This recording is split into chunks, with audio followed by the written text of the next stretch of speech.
સુરત શહેરમાં સ્થાનિક સ્વરાજ્યની ચૂંટણીને લઈને રાજકીય ગરમાવો વધ્યો છે। ભાજપ દ્વારા ઉમેદવારો જાહેર થતા અડાજણ વિસ્તારમાં વિરોધનો સૂર ઉઠ્યો છે। વોર્ડ નંબર 10માં ભાજપના ઉમેદવારની પસંદગીને લઈને સ્થાનિકોમાં નારાજગી જોવા મળી રહી છે।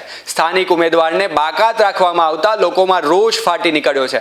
અડાજણ ગામ, પાલ અને ભાઠા ગામના લોકોએ એકત્ર થઈ રેલી યોજી વિરોધ નોંધાવ્યો છે। મોટી સંખ્યામાં લોકો હાથમાં બેનરો લઈને વોર્ડ નંબર 10ના ભાજપના મધ્યસ્થ કાર્યાલય પર પહોંચ્યા અને જોરદાર વિરોધ પ્રદર્શન કર્યું। સ્થળ પર લોકોનું ટોળું વધતા પરિસ્થિતિને કાબૂમાં લેવા પોલીસ બોલાવી પડી હતી। વિરોધ દરમિયાન કોળી સમાજ અને કડવા પાટીદાર પટેલ સમાજ દ્વારા તેમના ઉમેદવારની અવગણના થયાના આક્ષેપો કરવામાં આવ્યા હતા।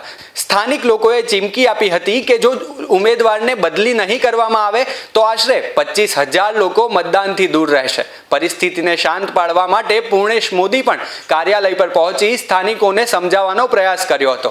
હાલ સમગ્ર મામલો રાજકીય ચર્ચાનો વિષય બન્યો છે। આયાથી કતાર ગામના બેન છે મીનાક્ષીબેન પોવૈયા, એને અહીંયા લાવીને મૂકી દીધી ને ભરડી રહી છે 3 મહિનાથી અહીંયા। તો એને અમે કાલે બોલાવવા બી લઈશું ને એના જે હોય તે ચૂંટણી પંચમાં અમે વિરોધ કરીશું। એની સંતોષ થાય તો ટિકિટ તો મળવાની જ નથી અમને। હવે પતી ગયો કેસ। 13 તારીખે આવડે કાલે એ છે ને 15 તારીખે ફોર્મ ખેંચવાની તારીખ છે।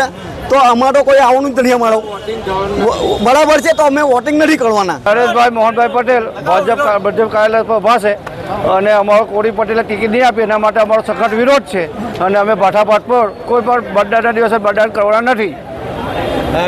અને આ કોળી પટેલે દર વખત જો અવરોધ કરવામાં આવતી હોય તો પછી ક્યારે આ કોળી પટેલ ટિકિટ મળશે? મારું નામ અંજુબેન પટેલ છે।